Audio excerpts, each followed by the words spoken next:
Most Kansans have enjoyed modern kitchen conveniences for decades. By the way, did you know that this kitchen won an award from the Woman's Home Companion? But 3,500 miles to the south, take a look at how the Mayan people cook in Guatemala.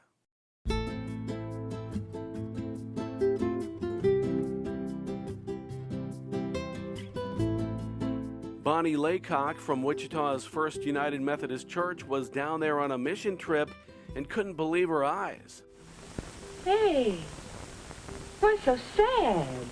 Until you kind of go and you see what they've been cooking their meals on, which is just like a campfire on the ground inside their house and no windows.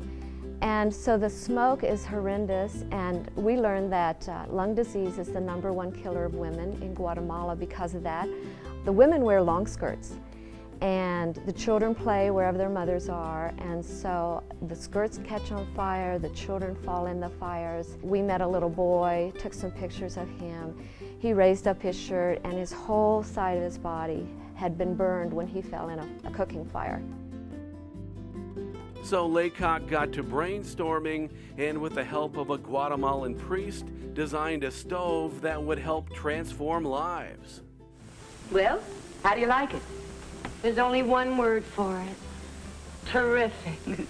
That is the most incredible experience ever, because they are so very grateful, and just they cry and they thank God for the people that have given the money to have the stoves built.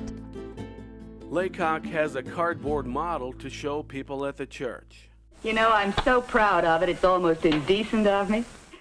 The way the stove's designed to be very fuel efficient, so the fire goes in here, and what they're telling us now is that they can keep this fire going 24 hours a day on 12 pieces of wood this big, which is a lot less than they ever used before.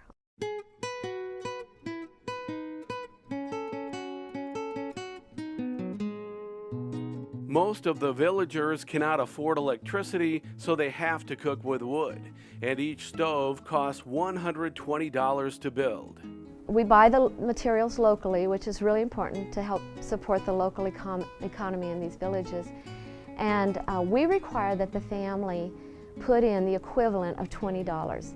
And to us, that is extremely important, because even with programs we do here in Wichita, we find it's better if the programs that help the poor, that they put in something, whatever they can afford, even if it's a little tiny bit, that gives them ownership, and they appreciate it so much more than if we just hand it to them and say, here, we're doing this for you.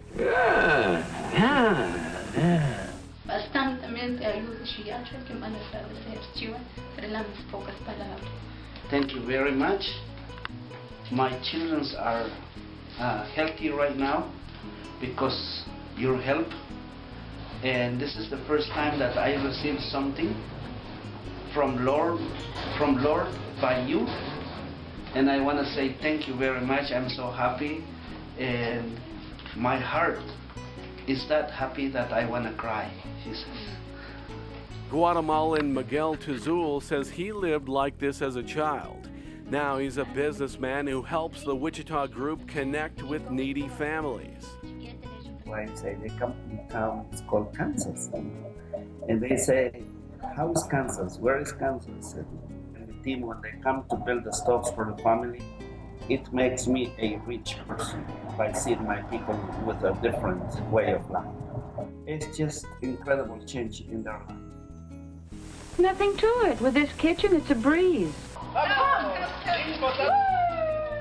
Christ was the example for us, that he reached out and helped people.